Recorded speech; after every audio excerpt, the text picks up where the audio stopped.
फरीना मोहम्मद। आज हमें political science का सेकंड चैप्टर जो है फेडरलिज्म वो देखना है। पहले हम जस्ट इंट्रोडक्शन देखते हैं फेडरलिज्म की। स्टार्ट करते हैं हम अपनी कंट्री से। इंडिया जो है फेडरल गवर्नमेंट में आता है। सेंट्रल गवर्नमेंट तो है ही, जो हमारी केंद्रीय सरकार है, यानी कि सेंट्रल गवर्नमेंट जो पूरी कंट्री को चलाती है। जैसे मान लो बीजेपी है, वैसे हर स्टेट की भी अपनी अपनी गवर्नमेंट है, सरकार है। इसके बाद लोकल लेवल पे भी पंचायत है, गांव के लिए पंचायत है, शहरों के लिए म्यूनसिपैलिटीज़ है। तो वो सब चीज़ें हमको यहाँ पर देखनी है, यानी कि इस लेसन में, जिसका नाम है फेडरलिज्म। तो बच्चों पहले हम देखते हैं व्हाट इज़ फेडरलिज्म। पहले तो हम इसकी डेफिनेशन समझते हैं। It is a system of government in which power is divided between a central authority and various constituent units of a country, two or more tier level of a government। अब हम इसको समझते हैं, इसकी translation देखते हैं कि definition क्या कहता है हमें।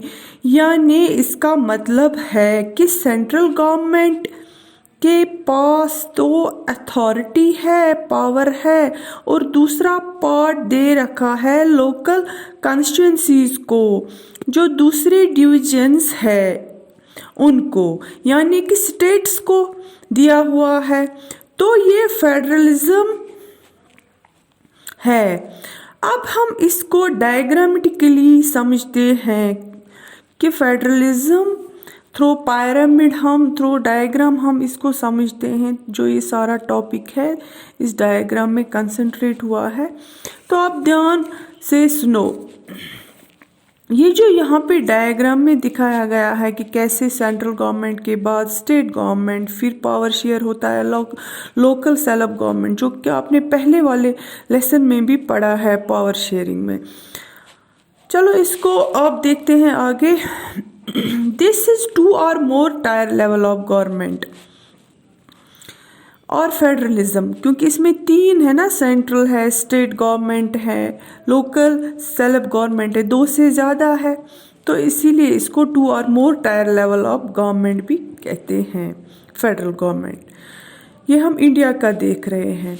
इस पिरामिड जो यहाँ पे डायग्राम है, इसमें हम देख सकते हैं कि सबसे टॉप पे सेंट्रल गवर्नमेंट है, इसके बाद स्टेट गवर्नमेंट है, जो हर एक स्टेट के लिए अपना अपना स्टेट गवर्नमेंट होता है। ये तो हमें पता ही है, इंडिया में हर एक स्टेट के लिए अपनी अपनी गवर्नमेंट है। और स्टेट गवर्नमेंट ने भी अलग अलग पार्ट्स जो है, यानी कि टाउन्स, हर एक स्टेट में टाउन्स होते हैं, विलेजेस होते हैं। अगर हम अपने कश्मीर की बात करेंगे, यहाँ पे भी डिफरेंट टाउन्स है, विलेजेस है। वहाँ की लोकल नीड या रिक्वायरमेंट क्या है, इस चीज़ को समझने के लिए स्टेट गवर्नमेंट्स बने हैं। छोटे छोटे एडमिनिस्ट्रेटिव यूनिट्स बना दिए गए हैं। That is local self government. क्योंकि लोकल लेवल भी, लोकल लेवल में क्या चाहिए, वो लोकल यानी लोकल आवाम, लोकल जनता जो है वहाँ की, वो जानती है कि क्या क्या प्रॉब्लम है। तो वही की आवाम को, वहाँ के लोगों को ही अथॉरिटी दी गई है कि आप ही एडमिनिस्ट्रेशन चलाओ, जैसे कि पंचायत या म्यूनिसिपैलिटीज़ होती है। अब हम सेंट्रल गवर्नमेंट का, अब ये तीनों हमने समझे, सेंट्रल गवर्नमेंट कैसे पावर शेयर करता है, फिर स्टेट गवर्नमेंट कैसे पावर शेयर करता है, फिर लोकल सेल्फ गवर्नमेंट कैसे पावर शेयर करता है। तीनों आपस में पावर शेयर करते हैं।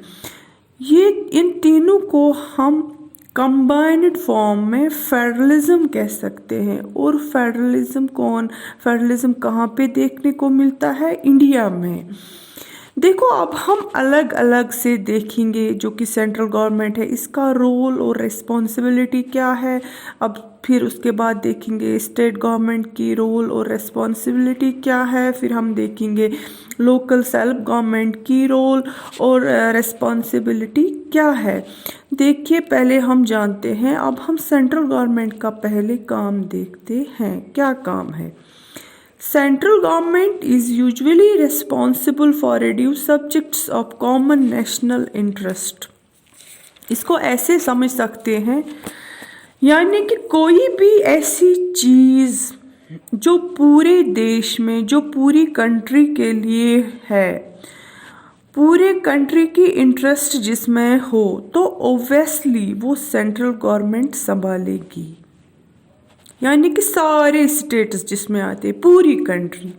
जैसे अभी ISRO से अगर मान लो कि कोई स्पेस क्राफ्ट भेज रहे हैं या कम्युनिकेशन सैटेलाइट भेज रहे हैं, तो वो पूरे कंट्री की बेनिफिट के लिए है, या हमारी कंट्री का डिफेंस सिस्टम को इम्प्रूव करना है, तो वो आ जाएगी सेंट्रल गवर्नमेंट की अथॉरिटी में, क्योंकि ये हर एक स्टेट के लिए है। बस खाली एक स्टेट में तो ये पूरा काम कौन संभालेगी, सेंट्रल गवर्नमेंट संभालेगी। अब चलिए देखते हैं इसके बाद जो आता है दूसरा हमें स्टेट गवर्नमेंट। अब स्टेट गवर्नमेंट का काम देखते हैं, क्या करता है state government. State government look after much of the day to day administrating of the state. मतलब स्टेट का जो एडमिनिस्ट्रेशन है कि हमारी स्टेट में पुलिस का ये रोल होना चाहिए, या हमारी स्टेट की जो रोड्स है वो ऐसे होनी चाहिए, हमारे स्टेट का जो एजुकेशन सिस्टम है वो ऐसा होना चाहिए। यानी स्टेट वाली एडमिनिस्ट्रेशन स्टेट गवर्नमेंट को दे रखी है कंट्री ने, सेंट्रल गवर्नमेंट ने। तो क्योंकि स्टेट को ही पता है ना, हर एक स्टेट की अलग अलग ये नीड्स होती है। कहीं पे ज़्यादा एजुकेशन की इम्प्रूवमेंट की ज़रूरत होती है, कहीं पे रोड्स बहुत अच्छे होते हैं, किसी स्टेट में रोड्स ख़राब होते हैं। तो डेवलपमेंट भी अलग अलग तरीके से होता है। तो इस तरह से उसकी रिस्पॉन्सिबिलिटी स्टेट को दी जा रही है कि वो अपना काम खुद देखे। अब हम लोकल गवर्नमेंट के पास को देखते हैं। लोकल गवर्नमेंट के पास जो लोकल इश्यूज़ है, जैसे सीवेज वगैरह का प्रॉब्लम हो, या अगर कोई पुल बना हुआ था छोटा सा, ड्रेनेज सिस्टम ख़राब हुआ हो, या कहीं पे छोटा सा ब्रिज पुल वगैरह हो, उसकी कोई प्रॉब्लम हो, या किसी गली में कुछ ऐसा बनाना है, कोई चीज़ डेवलप करनी है लोकल लेवल पे, गांव में, गांव में, म्यूनसिपलिटीज़ में, छोटे से टाउन्स में, इन शॉर्ट जो लोकल लेवल पे रिक्वायरमेंट है वो लोकल गवर्नमेंट संभालती है। तो ये तो था हमारा टॉपिक आज का, फेडरलिज्म। तो इसको जो हमने डायग्राम के थ्रू समझा पूरा। अल्लाह हाफिज़।